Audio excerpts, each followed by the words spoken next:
In this breaking and tragic story, a reporter just broke down in tears live on air, and it's all about Donald Trump's new scandal. How's it going, everybody? Hunter Avalone here with Occupy Democrats. Welcome back to another video. Now, Donald Trump is constantly getting slammed and called out, and it's always for very good reason. What he's not always expecting is to get called out by Mike Pence, his former vice president. Anniversary of January 6th. You were not far from here on that day, obviously at the Capitol. The White House put up a website. I mean, there's no other really way to put it besides it denied reality. And because you did not, because you certified the election as you were legally bound today to do, it said that Mike Pence refuses to act. It called it a betrayal of the president and said that it was an act of cowardice and sabotage. Would you care to respond to the White House? Well, not particularly. The first time he called me that was 5 years ago yesterday. And I didn't have time for it then. And I don't have time for it now. But what I will address is I think it's very offensive that the White House used taxpayer dollars and a taxpayer website to blame Capitol Hill police for what happened on January 6th. I mean, I understand the revisionist history that the president has tried to promote, but I think the overwhelming majority of the American people know what they saw that day, and I know what I saw that day. And I trust our actions and the stand that we took to the judgment of the American people and to history, Caitlin. But to seek to push the blame for that riot and the violence that ensued onto law enforcement, the very people whose courage brought an end to that violence and allowed us to reconvene the Congress the very same day and complete our work under the Constitution of the United States, I think was deeply wrong. Of course, now Trump does have a vice president, J.D. Vance, who is a complete and total suck-up. So he knows J.D. Vance will always defend him, no matter how heinous the position.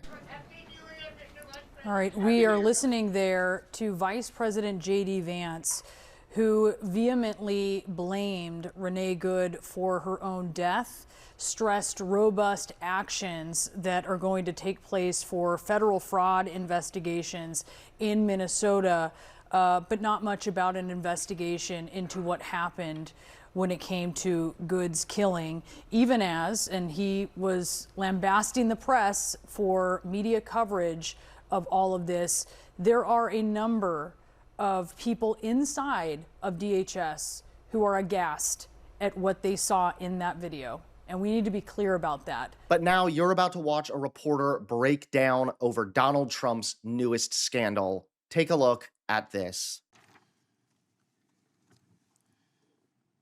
This is the glove compartment of Renee Good. 37-year-old mom, 3 kids. She wasn't a terrorist. She wasn't a criminal. She was a mom. There's no weapon in that glove compartment. There's no knife, no gun, no explosive.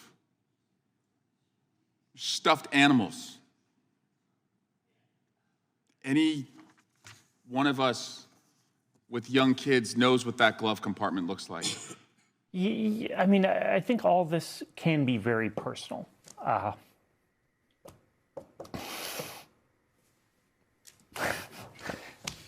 Look what you did to me, Chris.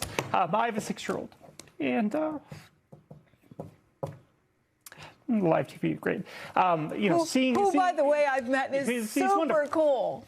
Seeing the image of those stuffed animals in the glove compartment of her car, really emotional for me. And, I take away from this is great. What I take away from this is, for me, that's the thing that stands out, that this was a family that could have been like mine.